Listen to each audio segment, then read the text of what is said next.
మీ business ఏదైనా మీ ఊర్లో promotion చేయాలంటే అది సుమన్ టీవీతోనే సాధ్యం. ఇప్పుడే సంప్రదించండి.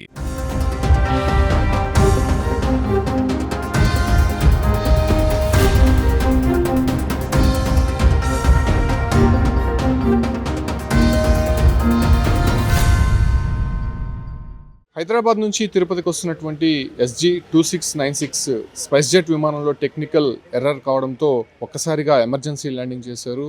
అయితే ఇవాళ ఉదయం 5:45 హైదరాబాద్ శంషాబాద్ విమానాశ్రయం నుంచి 80 మంది ప్రయాణికులతో SG 2696 విమానం టేకాఫ్ అయింది. అయితే దాదాపు ఒక 45 మినిట్స్లోనే తిరుపతికి చేరుకోవాల్సి ఉంది. అయితే ఫ్లైట్ టేకాఫ్ అయినటువంటి 10 నిమిషాల్లోనే టెక్నికల్ ఎర్రర్ గుర్తించారు. దీంతో మరీ ఫ్లైట్ని ముందుకు పోలించేటువంటి పరిస్థితి లేకపోవడంతో వెనక్కి తిప్పినటువంటి పరిస్థితి. అయితే వెంటనే మళ్ళీ శంషాబాద్ విమానాశ్రయంలో ఎమర్జెన్సీ ల్యాండింగ్ చేయడంతో ప్రయాణికులంతా కూడా ఊపిరి పీల్చుకున్నారు. అయితే ఇటీవల మనం చూసాం అహ్మదాబాద్ విమాన ప్రయాణం కావచ్చు, అంటే కేదార్నాథ్లో హెలికాప్టర్ ప్రమాదం నేపథ్యంలోనే దాదాపు వందలాది మంది చనిపోయినటువంటి పరిస్థితి. సో ఆ ఘటన మరొక ముందే పలు విమానాల్లో సాంకేతిక లోపాల కారణంగా ఎమర్జెన్సీ ల్యాండింగ్ చేయడము, దాంతోపాటు కూడా ఫ్లైట్ టేకాఫ్ అవ్వకముందునే కొన్ని టెక్నికల్ ఎర్రర్స్తో ఫ్లైట్లు అక్కడే ఆగిపోవడం. సో ఈ ఘటనలన్నీ కూడా ప్రతిరోజు జరుగుతున్నటువంటి సందర్భంగా ఇవాళ ఉదయం హైదరాబాద్ నుంచి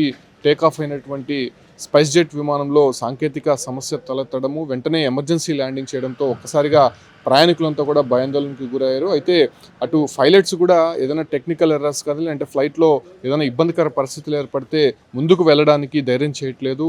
ఎందుకంటే అహ్మదాబాద్ విమాన ప్రమాద ఘటన నేపథ్యంలోనే ఎవరు కూడా ఆ సాహసం చేయట్లేదు. సో అందులోనే ప్రయాణికులు కూడా కొంత ఫ్లైట్లు ఎక్కాలంటే కూడా ఆందోళన చెందుతున్నటువంటి పరిస్థితి. అయితే ఎమర్జెన్సీ పర్పస్ కావచ్చు, అంటే శ్రీవారి దర్శనార్థం తిరుపతికి వచ్చేటువంటి ప్రయాణికుల నేపథ్యంలోనే 80 మంది ప్రయాణికులతో స్పైస్ జెట్ విమానం తిరుపతికి వస్తుండగా ఇటువంటి ఘటన జరిగింది. అయితే 80 మంది ప్రయాణికులు ప్రస్తుతం శంషాబాద్ విమానాశ్రయంలోనే ఉన్నారు. అయితే వెంటనే ఆల్టర్నేట్ ఫ్లైట్స్ ఏర్పాటు చేయాలని చెప్పి కూడా వాళ్ళు డిమాండ్ వినిపిస్తున్నప్పటికీ కూడా అక్కడ ఉన్నటువంటి ఫ్లైట్కి సంబంధించి అంటే ఈ టెక్నికల్ ఇష్యూస్ ఏదైతే జరిగిందో ఆ ఫ్లైట్ని మళ్ళీ ఒక 3 గంటల్లో మేము మరమ్మతులు చేసి అదే ఫ్లైట్లోనే తీసుకొని వస్తామని చెప్పి కూడా అటు స్పైస్ జెట్ యాజమాన్యం చెప్తున్నప్పటికీ కూడా అటు ప్రయాణికులు కావచ్చు, అంటే అక్కడ ఉన్నటువంటి పైలట్ కూడా దాన్ని మళ్ళీ ముందుకు తీసుకెళ్లడానికి ధైర్యం సరిపోయినటువంటి పరిస్థితి. అయితే ప్రయాణికులు మాత్రం ఆ ఫ్లైట్లో కాకుండా ఆల్టర్నేట్ ఫ్లైట్స్లో మాకు మళ్ళీ తిరుపతికి తీసుకెళ్ళండి అని చెప్పి కూడా అక్కడ డిమాండ్ చేస్తున్నటువంటి పరిస్థితిలో స్పైస్ జెట్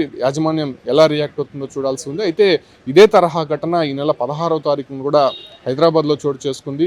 స్పైస్ జెట్ విమానంలోనే ప్రయాణికులంతా ఎక్కి ఇక ఫ్లైట్ స్టార్ట్ అవుతుందనగా ఒక్కసారిగా ఫ్లైట్లో పొగలు రావడము, ప్రయాణికులంతా కూడా బయటికి దించకుండా యాజమాన్యం దాదాపు ఒక గంట సేపు లోపలే ఉంచింది.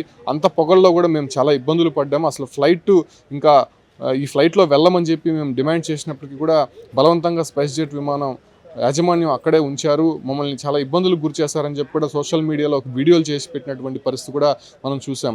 సో ఆ ఘటనలో కూడా మళ్ళీ ప్రయాణికులంతా కూడా కిందకి దిగేసి మరో ఫ్లైట్లో వెళ్ళినటువంటి పరిస్థితి. సో ఈ రకంగా సాంకేతిక సమస్య కావచ్చు, అంటే టెక్నికల్ ఎర్రర్కి సంబంధించి ఈ ఫ్లైట్లన్నీ కూడా టేకాఫ్ అయినటువంటి తర్వాత గుర్తించడం, లేకపోతే టేకాఫ్ కాకముందునే ఇలాంటి ఇష్యూస్ జరగడంతోనే ఒక్కసారిగా ప్రయాణికులంతా కూడా ఫ్లైట్ ఎక్కాలంటేనే కూడా బెంబోదులు ఎక్కిపోతున్నారు.